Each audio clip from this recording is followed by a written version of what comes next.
books at the BYU library on puberty and sexuality were fairly available. There are a lot of textbooks, just steady, hard textbooks from science experiments and studies and things like that. But there were some juvenile books, but even then, some of them were not still kid-friendly. One thing that I found was good was that there were a few juvenile books, but one of the juvenile books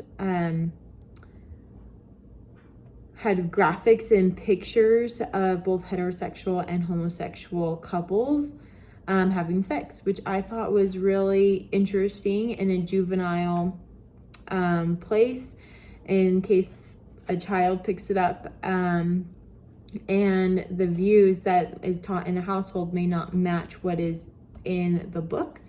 And so to give an in-depth review of a book of your choice, I am going to choose that book to kind of review. It's called It Is Normal.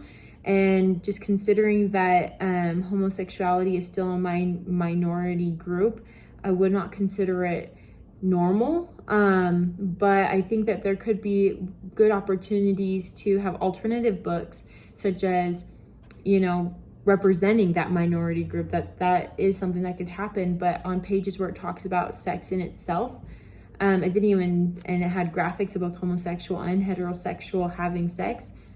The point of having sex is to talk about consequences, and so to see that it is normal for homosexual people to have sex will not have the same consequences as heterosexual.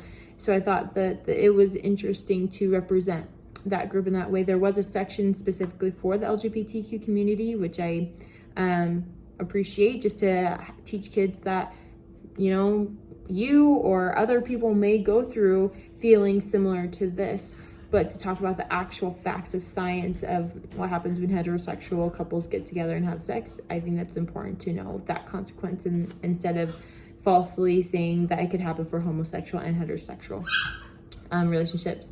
My own experience, I never had the talk. In my husband's experience, his parents were incredibly awkward. They are vaguely descriptive, and anything outside that talk, they considered bad to talk about it. It was taboo. It was just something they're like, oh, stop talking about that. And so they kind of expected him to be okay to talking about it with his parents, even though outside of that context, every time they talked about it was bad. And so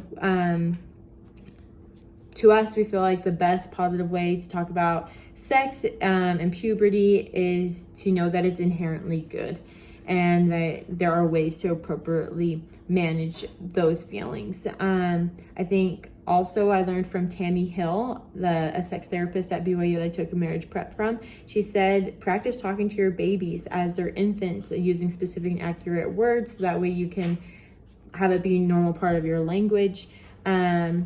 When your children are 9 or 10, that's as we've read in our textbooks, that they are just start talking about puberty and the specific changes that you'll see, and celebrate those times when it's the first menstruation of your daughter. Celebrate that, and different things with your boy. Celebrate that as well.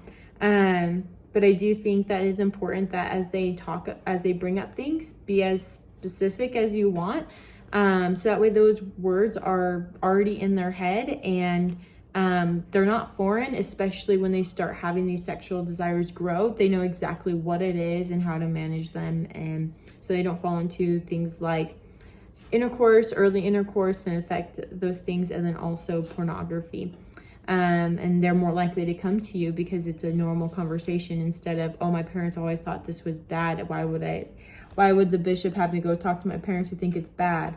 It doesn't sound very good. So anyway, that's my thoughts.